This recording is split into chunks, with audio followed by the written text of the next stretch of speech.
ዓለም በሙሉ የሆሊውድ ድንቅ ጥበብ አእምሮ ላይ የሳለበትን ፍጹም የጀግንነት ምናብ የፋርሱ ሀገር ኢራን እንደ ጉም ልታተነው ስትቃረብ የአሜሪካው ዶናልድ ትራምፕ ተንቀሳቀሱ።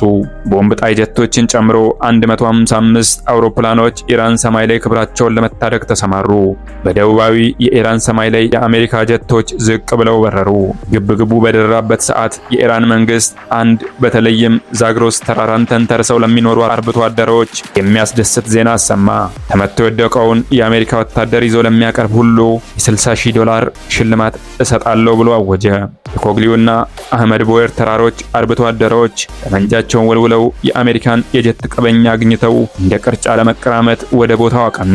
አሜሪካም ወደ ልጇ አቀናች። የአሜሪካ ኮማንዶዎች ከሰከንዶች ጋር አንገት ለአንገት የተተናነቁበት የክብር ወይም የውርደት ዘመቻ ኦፕሬሽን ሬስ አጌንስት ታይም። የማለዳ ግሎባል ቤተሰቦች ይህን አስደናቂ ዘመቻ ያልተነገሩ ሚስጥሮችን አካተን ከጅማሬው እስከ ፍጻሜው አሰናድተን ይዘን ቀርበናል። ቻናላችንን ሰብስክራይብ፣ ቪዲዮን ላይክ ማድረግ አትርሱ። ሰናይ ቆይታ።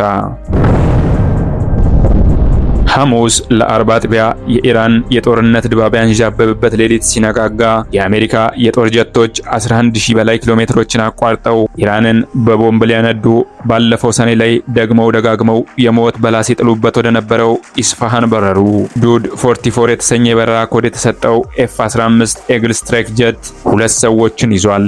አንዱ አብራሪው ኮሎኔል ሲሆን ሁለተኛው ደግሞ ኢላማዎችን መለየት፣ ቦምቦችን መምራትና ሚሳኤሎችን መተኮስ፣ እንቅስቃሴዎችን በራዳር መከታተልና አውሮፕላኑን እንዳይመታ የመከላከያ ዘዴዎችን መቆጣጠር የሚያስተባብረው የመሳሪያ መኮንኑ ነው።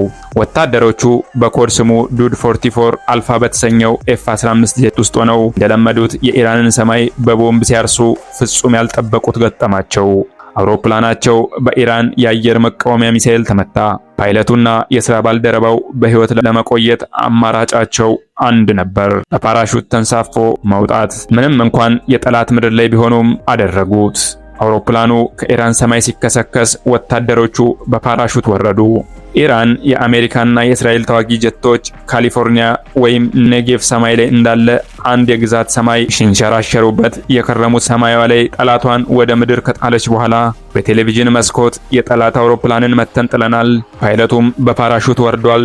በደቡብ ምዕራብ ክልል ውስጥ የምትገኘው ህዝባችን ይህንን ኢስፋሃንንና ፎርዶን የሞት ዲጂኖ ሲጥልበት የኖረው የጠላት ሀገር ወታደር ከነነፍሱ ይዞ ለሚያስረክበኝ $60,000 እሰጠዋለሁ ብላ አስነገረች። በዚህ መካከል አንዲት ነፍስ በኮግሊውና በቦየር አህመድ ተራሮች ግርጌ ራሷን ለማዳን ተደብቃለች። ምርጫው ሁለት ነው። ከጠላት እጅ መግባት ወይም ወደ እናት ሀገር መመለስ። የአሜሪካው ጥልማሞት CIA በዚህ መካከል ስራውን ጀምሯል። ብላክ ሃውክ ሄሊኮፕተሮች፣ 18 ዋርት አውሮፕላኖች፣ ልዩ ስልጠናና ልምድ ያላቸው ኮማንዶች አውሮፕላኖቻቸውን ይዘው በአየር ኃይል ልዩ ተዋጊዎቻቸው ታጅበው ወደ ኢራን ገቡ። ኤሊት ኮማንዶዎቹ በሶሪያ፣ በኢራቅ፣ በየመን፣ በሊባኖስ በቃሲም ሲሊማኒ በመሰሉ የጦር ገበሬዎች እየተመሩ የውጊያ ልምድ ካላቸው ከእስላማዊ አብዮታዊ ዘብ ወታደሮች ጋር አንገት ለአንገት ተናንቀው ልጃቸውን የሚወስዱበት ሰዓት ደርሶ ዘመቻው ተጀመረ።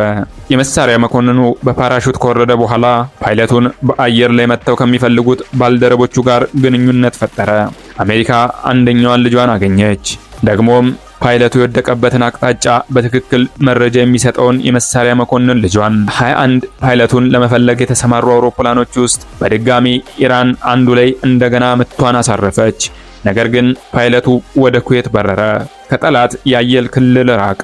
በዚህ መካከል ሳንድ የተባለው የአየር ዘብ ኮማንዶ ፓይለቱ የተደበቀበትን ቦታ በማግኘቱ መረጃውን ለሲአይኤ አሳወቀ። ሲአይኤ ለሌላኛው ኮማንዶ ዩኒት ፓይለቱ የማይገኝበትን ቦታ እንዲደበድቡ ትዕዛዝ ሰጥቶ የኮግሊውና የቦየር አህመድ ተራሮች አርብቶ አደሮች ፓይለቱን ሾጣጣዎቹ ድንጋዮችን ትተው የአሜሪካ ቦምቦች በሚያርፉበት ቦታ እንዲፈልጉ ሀሳባቸውን አስቀየራቸው። የአሜሪካ ሄሊኮፕተሮች ዝቅ ብለው ስንጥቅ ዓለት ውስጥ ጭምር ሲፈልጉት ከዋሉ በኋላ አብራሪው ከአውሮፕላኑ ሲወርድ ከእርሱ ጋር ልዩ የተገጠመለት TSEL ኮምባት ሰርቫይቨር ኢቬደር ሎኬተር ተጠቅሞ ሚስጥራዊ ሲግናል ላከ። ይህ ማንም ጠላት እንዳይጠልፈው ተደርጎ በተሰራ ሬዲዮ መገናኛ ኮማንዶቹ አገኙት። በፍጥነትም ድሮኖች ቦታዎችን አመላከቱ። ሳተላይቶች መረጃውን ሰጡ። ሀገሩ እርሱን ለማትረፍ 11000 ኪሎ ሜትሮችን አቋርጣ በሾጣጣ ድንጋዮች መሃል መምጣቷን በሬዲዮ ዱድ 44 አልፋ በሚለው በሚስጥር ኮድ የሰማው ፓይለት እዚህ ነኝ አለ።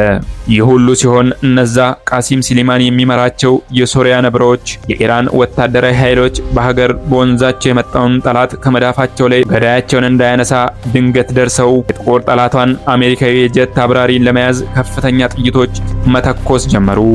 አቧራውና የባሩዱ ሽታ የፓይለቱን ዙሪያ አፈኑት። የአሜሪካ ኮማንዶዎችና የሲሊማኒ ልጆች የቀለጠ ተኩስ ውስጥ ገቡ። በሰልጣኝ እጆች የታጀቡት የአሜሪካ ኮማንዶዎች አብራሪውን ከጠላት መንጋጋ ውስጥ ነጥቀው አወጡት። በኢራን በደቡባዊ ክፍል በአለታማ ተራሮች ላይ ሲመላለሱ የነበሩት HH-60 ጆሊ ግሪን 2 የተሰኘው አውሮፕላንም ዝቅ ብሎ ፓይለቱን ከፍ አድርጎት አንጠልጥሎት ይዞት ወጣ። የአጭር ኦፕሬሽን የአንድ ሰው ሕይወትን ከማዳን ባለፈ ወታደራዊ ሳይንስ ውስጥ ትልቅ አሻራ ጥሎ አለፈ። አሜሪካም ክብሯንም ልጇንም በሚገርም ወታደራዊ ኦፕሬሽን አዳነችው። በተቃራኒው በኢራን ተመቶ የወደቀውን ጀትና አብራሪዎችን ከኢራን እጅ ለማትረፍ አሜሪካ ባደረገችው ፍለጋ የማዳን ተልዕኮ ጠቃላይ የተፋው ንብረት ኪሳራ $386 ሚሊዮን ገደማ መድረሱ ተነግሯል። በኦፕሬሽኑ የወደሙ ጀቶችና ሄሊኮፕተሮች ብዛት F-15E ስትራይክ ኤግል ዋጋው $100 ሚሊዮን፣ አንድ ኤቴን ተንደርቦልት ዋጋው $18.8 ሚሊዮን፣ ሁለት C-130 ሄርኩለስ አውሮፕላን ዋጋው 150 እስከ $200 ሚሊዮን፣ አንድ MH-6 ሊትል በርድ ዋጋው $7.5 ሚሊዮን፣ ሁለት MQ-9 ሪፐር ድሮን ጠቅላላ ዋጋ ከ30 እስከ $60 ሚሊዮን። በመጨረሻም ትራምፕ እንዲህ አሉ። አሜሪካ ሰራዊቷን በማንኛውም ሁኔታ ውስጥ እንደማትተው ኃይሎቻችንን ለመጠበቅ ተገቢውን እርምጃ ወስደናል። እናም በየትኛው ቦታ የአሜሪካ ዜጎችን ለመከላከል ዝግጁ ነን። የማለዳ ግሎባል ቤተሰቦች መልካሙን ሁሉ ተመኘን። ቸርን ሰንብት።